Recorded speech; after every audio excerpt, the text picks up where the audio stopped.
Ok, c'est parti. Donc, bienvenue à ce webinaire de présentation du kit sensibilisation. Au-delà de vous présenter le kit que vous avez déjà sûrement parcouru si vous êtes là aujourd'hui, le but, c'est aussi de vous donner les bases pour un bon déploiement de campagne. Voilà, je vais faire le tour de la question avec vous. Alors, on passe à la diapo suivante. Normalement, c'est bon. Alors, pourquoi la création d'un kit?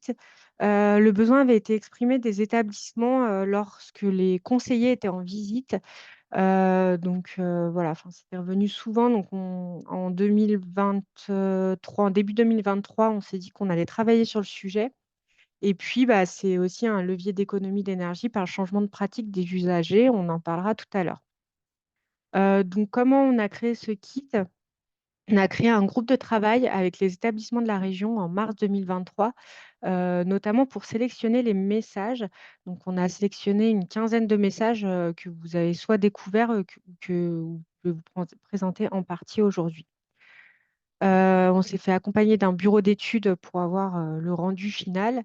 Et puis enfin, on a bénéficié d'un financement de l'ARS pour pouvoir imprimer un kit pour environ 80 établissements.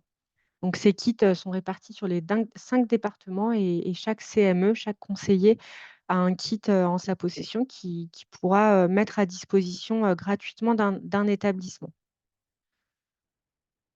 Euh, alors, avant d'aller plus loin, je vais vous proposer un petit sondage pour nous mettre en jambes. Alors, il faut que j'arrive à retrouver comment vous le diffusez. Euh, Sondage. Voilà.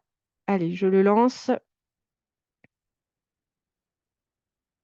Alors, vous avez plusieurs questions. La première, pourquoi avez-vous envie de lancer une campagne de sensibilisation?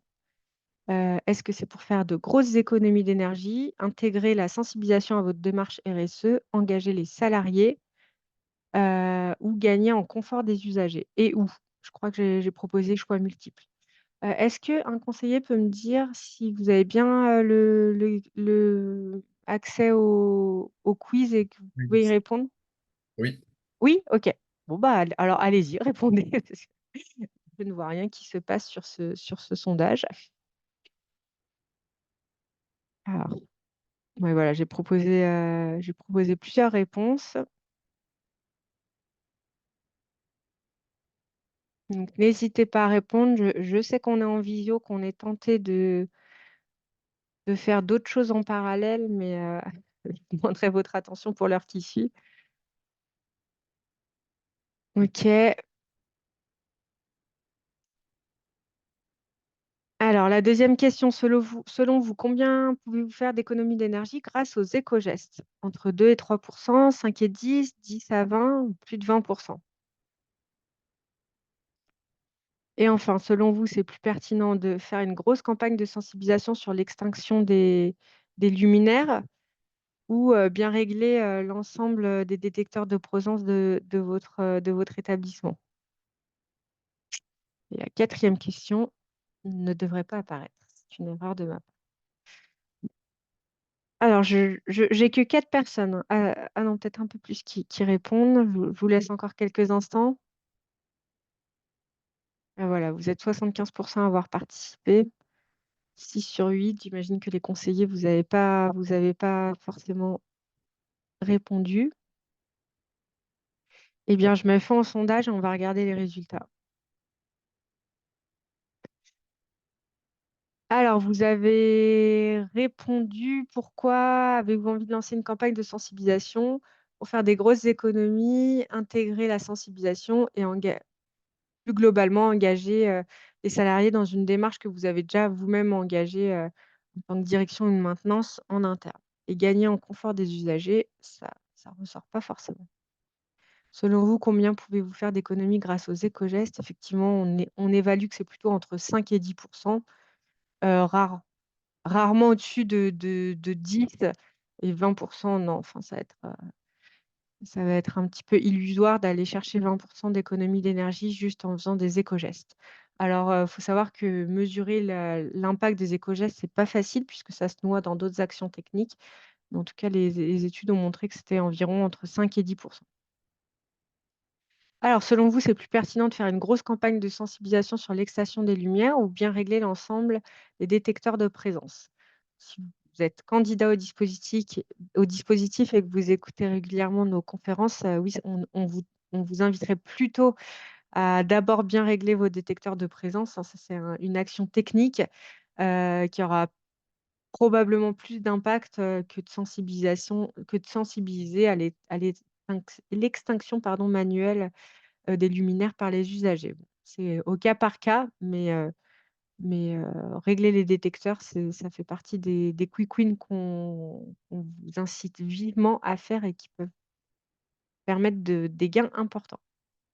J'arrête le partage, on fera un deuxième petit sondage tout à l'heure. Donc votre projet énergie, alors voilà, le projet énergie, c'est structurer une démarche de maîtrise de l'énergie avec un binôme direction-maintenance motivé, la mise en place d'un suivi énergétique, la mise en place d'un plan d'action suivi et mis en place et puis, bah, éventuellement l'accompagnement d'un conseiller. La sensibilisation, c'est la cerise sur le gâteau, donc vraiment, on vous incitera très vivement toujours à commencer par structurer votre projet, faire ce qu'il y a à faire dans votre établissement avant d'aller mettre de l'énergie et du temps dans de la sensibilisation qui ne va pas forcément vous apporter de grands gains, alors que, un plan d'action structuré peut permettre 15 à 20 d'économie d'énergie facilement, en fonction des établissements.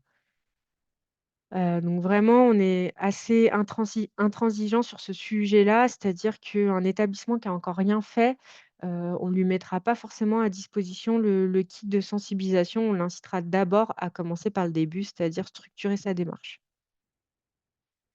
Alors le kit, des 15 éco-gestes, donc il y a 15 messages. Là, on en voit une liste de 14, mais il y en a qui se dupliquent. Il y a des messages sur tout ce qui va être chauffage, en hiver et puis après sur d'autres sujets donc comme l'éclairage, l'utilisation de l'escalier plutôt que l'ascenseur, la climatisation, la veille, l'utilisation des stores, au bon moment, notamment en été pour gagner en confort et puis sur l'eau. Donc la sensibilisation, c'est pas que à lancer en hiver. On voit qu'on peut lancer une campagne tout au long de l'année puisqu'il y a d'autres sujets. Donc le catalogue, complet est en ligne, vous pouvez le retrouver, vous l'avez sûrement déjà consulté. On a aussi proposé 5 posters thématiques. Donc là, l'idée, c'est d'aller plus loin, sur des thématiques précises, notamment la climatisation, la cuisine, l'habillement. On propose, quelques astuces pour gagner en confort et réduire la température, de confort d'un établissement ou de bureau, heu, avec, une bonne utilisation, des vêtements et éventuellement de l'aménagement du bureau. L'utilisation du robinet thermostatique, parce que des fois ça peut être un peu compliqué à comprendre, donc voilà, quelqu'un de très motivé, pourra lire cette fiche et comprendre enfin pourquoi ça ne sert à rien de mettre le robinet sur 5 quand on rentre dans le bureau, ça ne changera rien. Et puis limiter l'inconfort thermique en été, on propose quelques messages aussi, pour les bonnes pratiques. Et enfin, la bonne recette pour faire des économies en cuisine, donc qui est pareil, il y a quelques éco-gestes à appliquer pour pouvoir, réduire les consommations en cuisine. Donc ces posters sont en libre service sur le site de la MAPES, que vous pouvez imprimer en A3, mais les conseillers, en ont aussi une version un peu plus qualitative. Alors, lancer une campagne, de sensibilisation. Donc ce qu'il faut savoir, c'est que alors on regarde, voilà, que animer une campagne de sensibilisation, ça demande de l'énergie, du temps, de l'énergie et de la persévérance, car le changement des comportements s'inscrit dans la durée. Vraiment, nous n'avons pas du tout la prétention ou l'ambition de vous faire croire qu'en collant, une étiquette de sensibilisation sur, la bonne pratique à avoir sur l'extinction d'une lumière ou le temps d'ouverture d'une fenêtre, en hiver, voilà, pour, éviter les déperditions de chaleur, feront que, le comportement des usagers, notamment des salariés parce que c'est eux qu'on vise, changera, du jour au lendemain. Enfin, c'est vraiment, Les étapes du changement, on voit, voilà, il y a une partie, hein, des personnes qui vont s'y adapter très rapidement, mais là, ce petit é les petites étapes du changement montrent que c'est un chemin qui n'est pas simple et qui prend du temps. Donc vraiment, ne pensez pas qu'en collant vos étiquettes, vous allez avoir un changement de comportement et des économies radicales dans la foulée. C'est pas vrai et ce serait se tromper sur ce qu'est une campagne de sensibilisation. Alors la première étape, c'est toujours la même, avoir une direction motrice et engagée. Donc ce qu'on vous propose, c'est un document, une charte, une charte dans lequel l'établissement s'engage dans une démarche de sobriété énergétique. Donc elle n'est pas rédigée du tout, elle n'est pas pré-rédigée. Cette charte, c'est vraiment à vous de la construire, de la co-construire entre la direction et éventuellement d'autres membres, de votre établissement. Voilà, en partageant ce qui a déjà été fait, quels sont vos objectifs si vous en avez, et puis de l'afficher pour montrer que l'établissement s'engage et c'est aussi montrer, enfin voilà, à quoi va ressembler la campagne, et les affichettes que vous allez proposer. Donc ça, c'est l'étape numéro un qui est non négociable, une direction motivée et engagée. S'entourer d'une équipe bien informée et motivée. Donc voilà, on préconise très vivement qu'il n'y ait pas une seule personne qui se charge de cette campagne de sensibilisation. C'est trop à porter pour une seule personne, donc il faut vraiment créer sa petite équipe. Donc ça peut être, alors volontaire de préférence, quelqu'un qui croit, des voilà, des personnes qui sont dans la démarche RSE, du personnel plus globalement, la direction. Pourquoi pas la maintenance aussi? Si c'est la maintenance, il faut absolument qu'elle soit épaulée, d'autres, fonctions dans l'établissement. Elle ne peut pas porter ça toute seule. Voilà et donc avoir cette petite, équipe, donc qui n'a pas forcément le même niveau de connaissance. Donc c'est vraiment important de remettre aussi, techniquement, chaque membre de cette équipe, sur le même niveau d'information. Ça peut être à travers un petit atelier, pour présenter les écogestes. Ça peut être quelque chose que nous, on peut vous aider à faire, même si, finalement, il y a pas vraiment, de difficulté dans ce qu'on propose, mais parfois, il y a des aspects techniques qui peuvent se cacher derrière. Donc c'est important de réaliser une mise à jour, des informations avec l'ensemble de l'équipe pour que les membres de cette équipe passent bien le même message et éviter toute confusion. Donc Johan, mon collègue, avait proposé des petites vidéos tutoriels pour expliquer chaque éco-geste, quels étaient les enjeux autour de ces éco-gestes. Pensez aussi au turnover, donc les personnes qui vont quitter cette petite équipe, volontaire et motivée. Il y aura peut-être des nouvelles intégrations, donc vraiment reprendre le temps de former, ces nouvelles personnes, sur ce qu'est cette campagne. Si c'est pas fait, la démarche risque de s'essouffler et donc de se perdre. Donc deuxième étape, s'entourer d'une équipe bien informée et bien motivée. Troisième étape, bien définir son objectif. Promouvoir les éco-gestes a pour objectif de réduire la consommation, éviter le gaspillage, améliorer le confort dans certains cas et réduire son impact carbone plus globalement. Éteindre la lumière, par exemple, celui-ci, là, éteindre la lumière lorsque la luminosité naturelle est suffisante, n'a d'intérêt que dans un espace où il y a de la lumière naturelle et que dans un espace où l'usager peut agir, sur, cette extinction de lumière, ce qui n'est pas systématiquement le cas. Donc là, c'est vraiment très important de bien définir votre besoin. Heu, C'est-à-dire mettre, les affichettes là où il y en a vraiment besoin. Alors ensuite, fixer un moment pertinent pour lancer la campagne. Donc choisir le bon moment, bah, pour tout ce qui va être éco-gestes chauffage, ça peut être intéressant au moment de la relance du chauffage. Donc ça peut être en octobre, début novembre, à vous de voir quel est le meilleur moment et puis, bah, par exemple sur la climatisation juste avant l'été quand les premières chaleurs arrivent. Vous pouvez aussi vous appuyer sur des événements un peu plus, globaux, si ça se dit. Notamment, il y a la semaine du développement durable, je crois qui est en octobre ou enfin en fin d'année, il me semble. Il y a des petits événements comme ça qui peuvent être, communiquer dans les médias, aux informations. Donc ça peut être s'appuyer sur ce genre, d'événement pour lancer votre campagne. C'est vraiment à vous de trouver le moment adapté, c'est vous qui connaissez le mieux votre établissement, son fonctionnement et donc à vous de trouver le bon moment. Heu, Par contre, ce qui est certain, c'est que lancer une campagne de sensibilisation sur le chauffage en mai n'a quand même très peu d'intérêt. En profiter pour communiquer sur ce qui a été fait dans l'établissement, par exemple avec le plan d'action, Quick Win. Donc vraiment, si vous avez déjà mis en place des choses et si vous avez accès à ce kit, c'est que c'est le cas, bah, profitez-en pour communiquer, dire déjà ce que la direction, là, maintenant, ça a mis en place.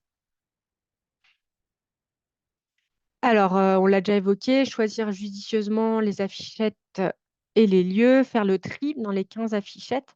Il y a 15 messages, mais ça ne veut pas dire qu'ils seront bien utiles pour tous vos établissements, pour tous vos lieux. Bien identifier les lieux où le changement de pratique est attendu. C'est vraiment l'objectif, c'est pas d'assommer les gens. Si dans un bureau, l'objectif, c'est que les gens arrêtent de trifouiller le robinet thermostatique, ben, on se concentre là-dessus et on oublie l'éclairage, on oublie le reste. En tout cas, choisissez vos combats. Très important, nettoyez votre établissement, avant de relancer une campagne, de toutes les affiches obsolètes. Donc les vieilles affiches avec les petits smileys jaunes, les vieilles affiches covid, on en voit beaucoup, qui sont a priori plus d'actualité. En tout cas, ça c'est une étape primordiale, c'est de faire le tour de l'établissement pour voir, les affichettes qu'on ne voit plus qui sont inutiles à ce jour. Ça mettra mieux en lumière, vos nouvelles. Donc là, on l'avait dit, là, il y a un couloir, sans lumière naturelle, peut-être sans sans interrupteur, bon, bah, là, il y a rien à afficher. Enfin, l'usager, il a pas la main. Les écogestes, faut pour pouvoir les appliquer, il faut avoir bien la main. Ah bah, il y a l'étape 6 qui a été zappée. Donc 6, 7, je sais plus. Être à l'écoute des retours des usagers. En fait, peut-être que ce que vous allez proposer, n'est pas adapté, pour X raisons. Je n'ai pas, la réponse. Notamment, il y avait un sujet, c'était une éco-geste, c'est, le temps d'ouverture des fenêtres, en hiver, voilà, pour l'aération. Donc ça, nous, c'est une affichette qui peut être remplie, enfin le temps, n'a pas été défini parce que voilà, enfin, lors du groupe de travail, on n'a pas pu se mettre d'accord. Hem, donc heu, donc ça, c'est à vous de le définir. Peut-être que vous allez mettre 5 minutes, j'en sais rien et qu'en fait, dans les faits, bah, c'est compliqué à mettre en place et que 5 minutes, bah, on a le enfin, je sais pas qui ouvre les fenêtres, le personnel, qui fait le ménage ou j'en sais rien, n'a pas le temps de revenir au bout de 5 minutes. Donc voilà, vraiment être à l'écoute des retours des usagers, éventuellement observer les changements de pratique, hein, enfin, il va y en avoir, c'est l'objectif et puis apporter des actions correctives si possible. C'est pareil, on ne part pas nécessairement gagnant dans la mise en place de cette, campagne et s'il faut réajuster, il faut réajuster. S'il y a des messages qui ne servent strictement à rien, vous voyez, soit pas de changement de pratique, soit finalement, en fait, il y avait pas vraiment d'intérêt à proposer un éco-geste à ce lieu-là, pour ce poste-là, bah, enlevez les étiquettes, ça sert à rien de surcharger. Et puis, bah, une fois que votre campagne est bien lancée, faire le bilan chiffré, quand c'est possible, célébrer les efforts consentis, partager les résultats positifs ou mitigés. Et vraiment, ce qui est important de retenir dans cette campagne, c'est que c'est pas le résultat se mesure pas en nombre de messages que vous allez diffuser, mais bien en économie réalisée, en changement de pratique et en motivation des usagers. Le but, c'est pas, de de coller des étiquettes de partout, mais bien d'avoir des résultats. Et enfin, une campagne de sensibilisation ne s'arrête jamais, elle est à renouveler sans cesse. Donc, il y a certains de nos messages, des étiquettes qu'on a fait faire qui peuvent être enlevées, notamment celles, sur heu, la fermeture des stores en été pour limiter l'inconfort estival, heu et on peut l'enlever. L'idéal, ce serait de l'enlever à la fin de la saison d'été pour que ce message, reste pas, toute l'année et qu'on l'oublie, en fait. Voilà, ça prend du temps. Je vous propose un exemple de planning de déploiement, proposer une réunion de préparation de la campagne, qui fait quoi, quel support de com, état des lieux des besoins. Ça, on va voir, je vais revenir dessus, on vous propose des documents. Communication en amont, donc quels canaux, hein, bien définir vos canaux de communication, ça, il y a que vous qui les connaissez. Afficher la charte d'engagement avec ce que vous avez déjà fait et par exemple, afficher en mai, bah, d'abord, quelques éco-gestes sur l'eau, l'éclairage. Ça peut être fait tout au long de l'année et puis en juin, au moment des premières chaleurs, communiquer sur la climatisation et l'utilisation des la bonne utilisation des volets, des rideaux. Et puis, bah, à la fin de l'été, faire un premier bilan, regarder le retour des usagers, pourquoi pas faire un quiz ou un questionnaire. Et puis, on enchaîne en octobre-novembre avec les éco-gestes chauffage.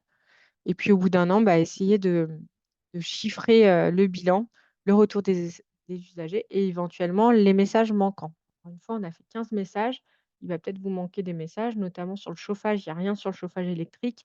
Donc, voilà, à voir si on crée de nouveaux supports ou si vous créez vos étiquettes en interne aussi. Voilà, donc ça, on l'a déjà évoqué. Afin que l'action ne s'essouffle pas, les messages et canaux de communication doivent être efficaces, utiles et renouvelés régulièrement. La programmation de points d'étape réguliers, euh, voilà, ou de communiquer sur les gains obtenus permettent de maintenir la dynamique aussi.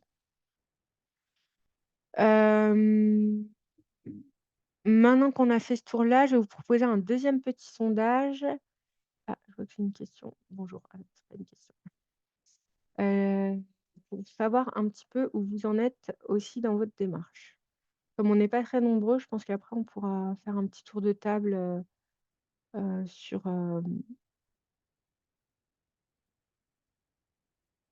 enfin voilà, si vous avez des questions. Alors, je lance le deuxième sondage. Donc, il y a 4 questions. Êtes-vous candidat au dispositif? Avez-vous un suivi énergétique mensuel tenu à jour? Avez-vous mis en place un plan d'action Quick Win? Et enfin, une quatrième question qui ne sert à rien. Donc, je vous laisse répondre. Vous avez quelques instants.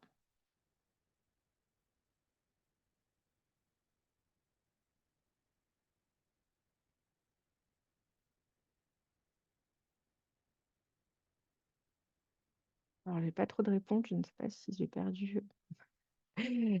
Non, c'est bon, il y a du monde qui commence à répondre.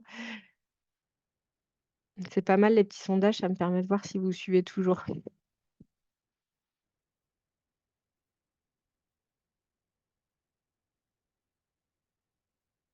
Allez, 4 sur 9, mais j'ai au moins 4 conseillers qui ne répondent pas peut-être. Ok, on va dire que c'est bon. Alors, je mets fond au sondage et je vous partage les résultats. Donc, vous êtes principalement candidat au dispositif. Vous avez tous un suivi énergétique euh, à jour, tenu à jour. Donc, c'est une très bonne chose. Sinon, vous auriez été recalé. Parce que vraiment, là, on sera intransigeant, en fait. Enfin, encore une fois, enfin, le suivi énergétique, c'est le socle pour une campagne, enfin, pour une démarche d'économie d'énergie réussie. Et puis, si vous voulez mesurer vos résultats, il faut bien que vous suiviez vos consommations. Euh, et donc, vous êtes en train vous avez mis en place un plan d'action Quick Win, sauf une personne qui, j'imagine, est la même personne qui n'est pas candidate. Et donc, on vous invite vivement à commencer par là. Euh, je vous propose d'aller au bout de ma présentation et puis après, on passera un temps de questions-réponses. Dans les outils mis à disposition, bah, je vais même vous le partager. Euh, donc, il y a 2 choses en fait. Donc, mon collègue Johan vous a proposé un planning de, de l'organisation du déploiement de votre campagne avec des étapes que vous pouvez totalement adapter. Donc là, sur la colonne actions à réaliser, vous avez toutes les actions à faire pour bien lancer une campagne. Et puis après, hein, vous avez le document Word, quelle structuration et quel questionnement pour déployer efficacement votre campagne de sensibilisation. Donc là, c'est tout un document pour vous poser les bonnes questions. Je vais essayer de vous le partager parce que c'est intéressant de l'avoir en tête. Hop,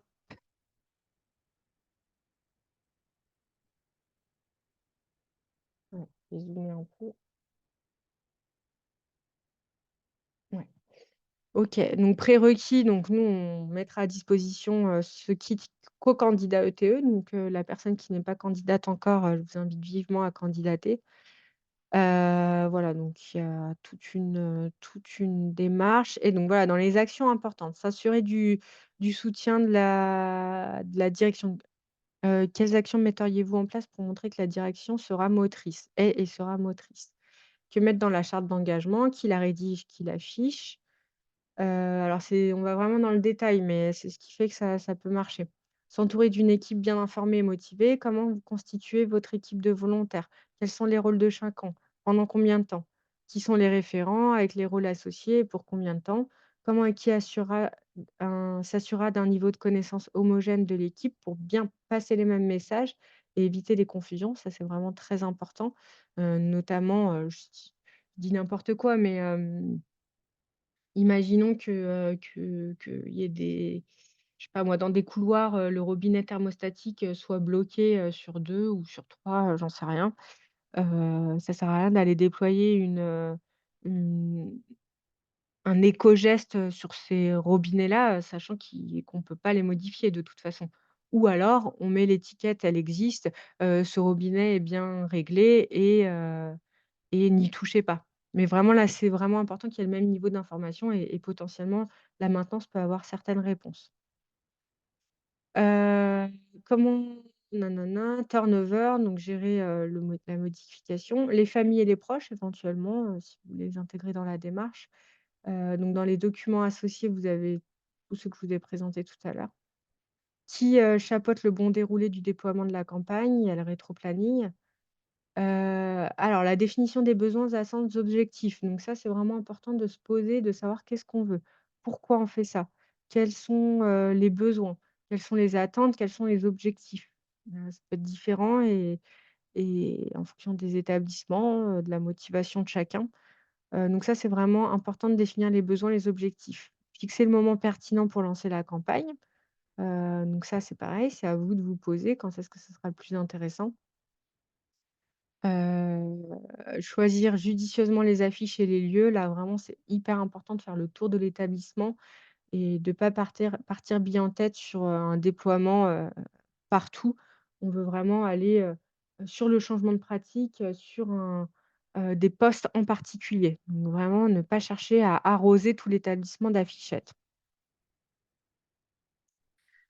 On l'a évoqué, voilà, quel message sectionner, les lieux, qui affiche et qui enlève, les messages obsolètes.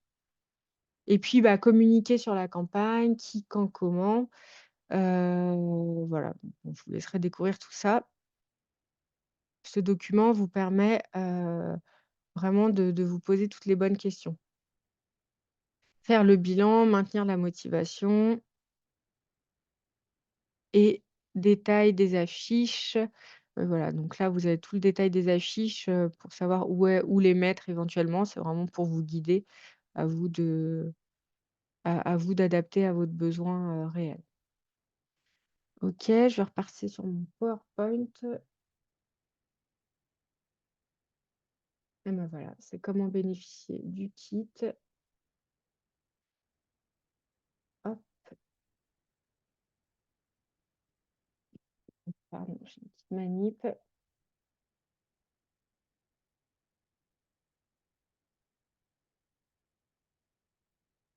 et voilà. Donc comment bénéficier du kit? Être candidat, avoir un suivi énergétique mis à jour, pardon. Avoir mis en place un plan d'action quick win, celui qui vous fera vraiment économiser de l'énergie. Enfin, les éco-gestes aussi, mais vous avez plus de chances de faire des gros gains avec des quick wins qu'avec les éco-gestes. Donc avoir lu attentivement le guide pratique qu'on vous met à disposition, connaître le catalogue, les posters et puis, réfléchir à vos objectifs avec votre équipe énergie et enfin prendre contact avec votre conseiller. C'est lui qui vous mettra à disposition le kit. Heu et j'ai fini. Alors, donc comme je vous l'ai dit, on en a fait imprimer quelques-uns, mais on ne pourra pas en donner à tout le monde. Donc on va vraiment privilégier les plus motivés. Bon, c'est des conseillers qui ont la lourde responsabilité de choisir à qui ils vont fournir ces kits en priorité. Alors je ne sais pas s'il y a des organismes gestionnaires, dans le lot, mais on pourra, éventuellement, équiper un ou 2 établissements, mais pas l'ensemble, des organismes. En parallèle, si vous avez envie de faire imprimer en interne chez vous, ce kit via votre propre imprimeur, on a on a les éléments, en haute qualité qu'on pourra, vous envoyer, sous réserve que vous avez bien, tous les prérequis, et puis vous pourrez, vous débrouiller pour le faire imprimer. On pourra tout vous envoyer, les quantités. En termes de coût, bah, évidemment, plus on a des grandes quantités, moins c'est coûteux, mais donc pour un EHPAD de 80 lits à peu près, il faut compter entre 2 000 et 3 000 € d'impression. En attendant, les CME en ont quelques-uns dans leur carton qui pourront vous mettre à disposition. Voilà, bah, j'ai beaucoup parlé. Je vous propose, de prendre, enfin on peut prendre un temps d'échange. Vous pouvez mettre, votre caméra et votre micro, si vous avez des questions, sur le déploiement de cette campagne et comment la mettre en place. Ouais, allez-y, je vous écoute. Oui, bonjour, Mathieu Glantenay, l'étape association. C'est moi qui ai répondu qu'on n'était pas candidat au Mmh, dispositif ETE, mais du coup, je me mélange peut-être un peu les pinceaux. On travaille avec Reda, que je vois connecté là en ah tant oui. que conseiller en énergie partagée.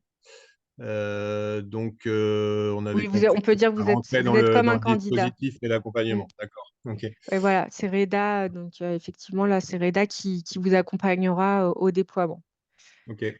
Et puis, du coup, j'avais commencé à essayer de mobiliser quelques collègues, dont Angèle là, qui est connectée, qui a pas répondu. C'est pour ça que tout le monde, n'a pas répondu. Oui, Je pense qu'il n'a pas répondu. Et donc c'est ma troisième question.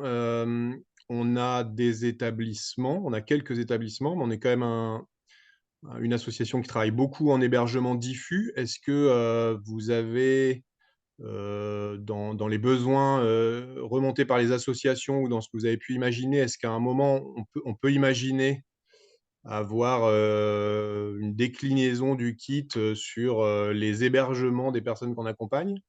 Ou est-ce que c'est vraiment quand même dédié avant tout à des foyers, résidences, en ce qui nous concerne en tout cas plus ouais. particulièrement? En fait, notre cible, ça va pas vraiment être les usagers, mais plutôt les salariés, parce qu'en fait, en fonction des personnes que vous accueillez, enfin que ce soit, dans des établissements pour personnes handicapées ou enfants handicapés ou personnes âgées, on va pas du tout avoir, la même, sensibilité et nous, enfin, on n'est pas capable en fait, de pouvoir, répondre à toutes les spécificités de chacun de vos établissements. Donc c'est pas l'usager qu'on vise, à travers ces éco-gestes, mais plutôt le salarié, dans un premier temps. Voilà, parce OK. qu'on sait pas faire, voilà, répondre à vos besoins précis.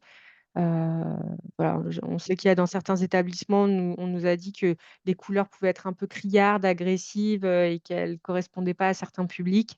Bon, voilà, ça, c'est sûr qu'on était passé bien à côté, mais c'était pas notre ambition d'aller vers l'usager, enfin le résident, quoi.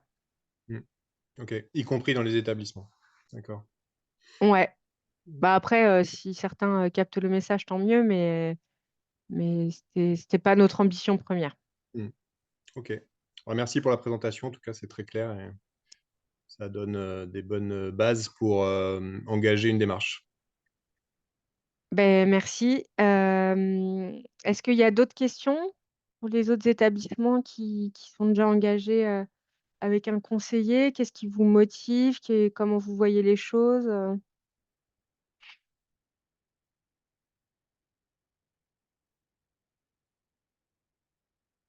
Pas de questions supplémentaires? OK, bah, écoutez, pour la suite, c'est reprendre contact avec votre conseiller, s'il a le temps de vous répondre, parce que les conseillers sont très, très occupés. Alors si vous voulez avoir, le kit plus rapidement, Je vous invite, à lorsque vous reprenez contact avec votre conseiller, de lui avoir montré que vous avez bien travaillé sur le sujet, que vous êtes prêt à déployer la campagne, que vous avez une équipe de motivés, que vous avez bien réfléchi à tout ce que vous alliez faire et lui, ça va grandement lui faciliter la tâche et quand il arrivera, il n'aura plus qu'à vous enfin voilà, à vous donner le kit et s'assurer que la campagne va être correctement déployée mais notamment, voilà, enfin, si vous allez voir les 15 éco-gestes, sélectionnez les éco-gestes, identifiez le nombre, je ne sais pas moi, d'éco-gestes, fuite, je vais le partager, le catalogue, prendre un exemple.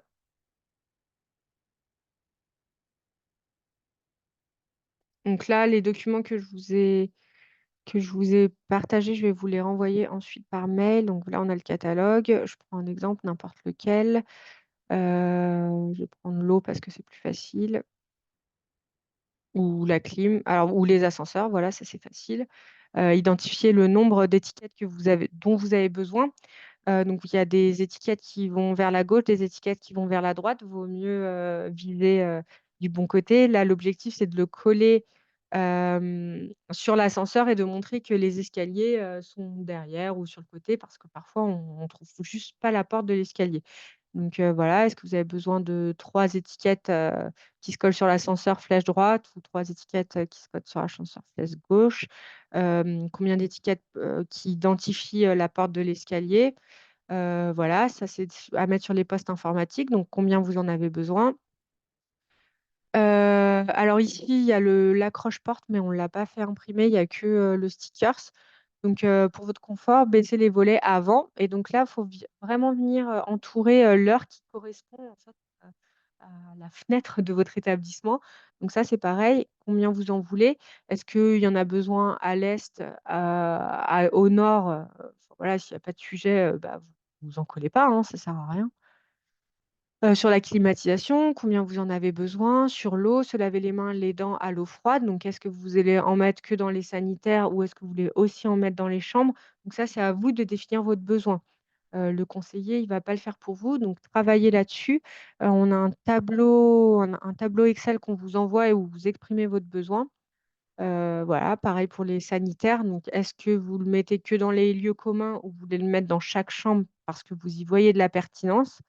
Heu, à vous de répondre à cette question. Si, votre public sera pas du tout sensible à ça, ne les mettez pas, ça sert à rien d'aller encombrer. Donc à vous de bien définir votre besoin, de faire, votre état des lieux et vous faciliterez grandement le travail du conseiller. Alors je regarde ce que je partage.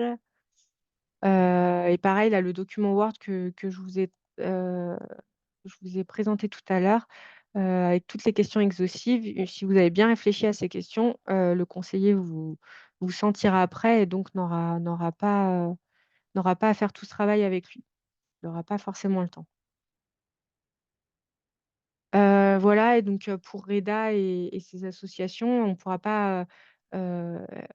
on pourra pas, équiper l'ensemble de vos établissements donc identifier un ou 2 établissements, moteurs et puis après si vous avez envie de déployer plus largement, bah, vous ferez imprimer en interne votre kit. Je pense qu'on a fait le tour de la question. Le message qu'on veut vous passer, c'est vraiment, faites les actions quick win avant même de lancer une sensibilisation. C'est là où vous aurez des gros gains.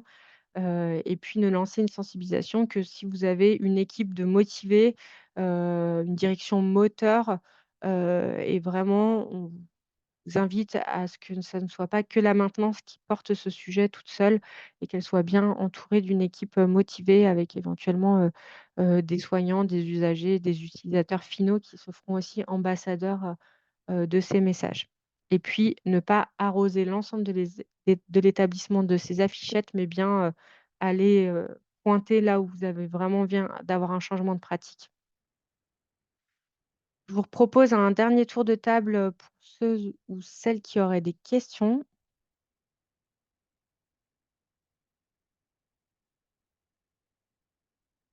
et si, bah, vous n'avez pas de questions, je vous souhaite une bonne fin de journée et je demanderai aux conseillers de rester connectés, s'il vous plaît. Donc Roby, Laurent, Reda et Benjamin.